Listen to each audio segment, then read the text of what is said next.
Isinailalim na rin sa state of calamity ang Navotas at Valenzuela dahil sa malawakang pagbaha. Sa Navotas, isang river wall na naman ang bumigay kaya rumagasa ang ilog sa mga bahay. Nakatutok doon live si Joseph Moro.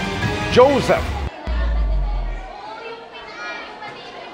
Emil, bukod sa habagat at high tide ay may nasira na naman na river wall dito sa Navotas dahilan upang malubog sa baha ang marami sa mga kalsada dito. Kaya nga nagdeklara na ng state of calamity ang City Hall.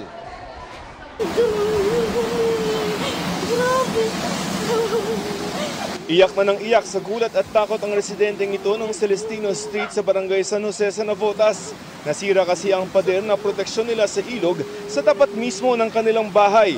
Kabila lamang ito ng dating nasirang river wall.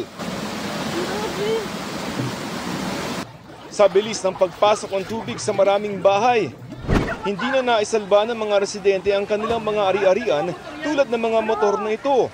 Nirescue ng City Hall ang mga apektadong residente, lalo't tuloy-tuloy ang pagbaha. May bumagsak na ulit na pader dito sa kabila ng Toma. Kaya seaboard na floodgate po natin ay umapaw na rin siya. Malaki pa po yung tubig, mas malaki po ito kaysa kahapon. Kasabay ng pagguho ang high tide na nagpataas sa ilog ng halos 13 metro o mahigit 3 palapag. Sira pa rin kasi ang Navotas Navigational Gate. Kahit ang tubig sa pumping station umapaw at mabilis na pumasok sa mga bahay. Sa hiwalay na barangay ng Tansa, hindi sinanto ng baha ang Santa Cruz Parish. Maging ang tapat ng City Hall.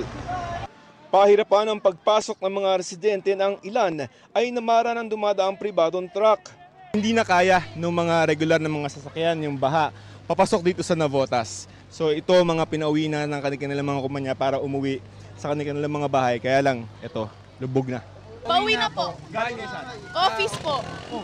Kabilang sa mga inabutan naming stranded si Mang Alfredo na galing pang ospital sa Quezon City. EDSA. Hindi, ano pong pakiramdam niyo? Dialysis ako. Maglalakad na lang ako mula rin sa kanto. Dapat kanina. Kaya buti nakita kayo. Sa gitna ng perwisyo ng baha sa maraming bahay at mga negosyo, may ilang idinaan na lamang sa inom ang hindi humupang problema.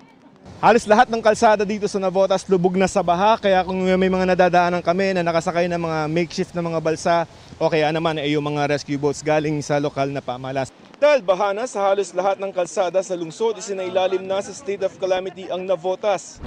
Idineklara na rin yan ng Valenzuela City.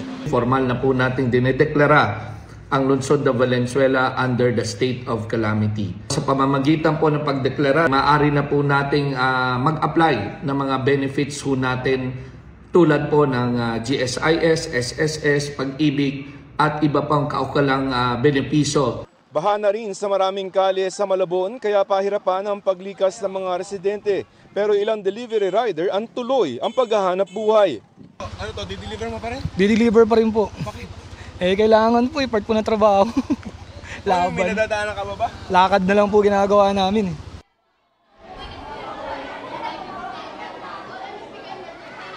Emil, kanselado na ang mga klase sa private at public schools dito sa Navotas.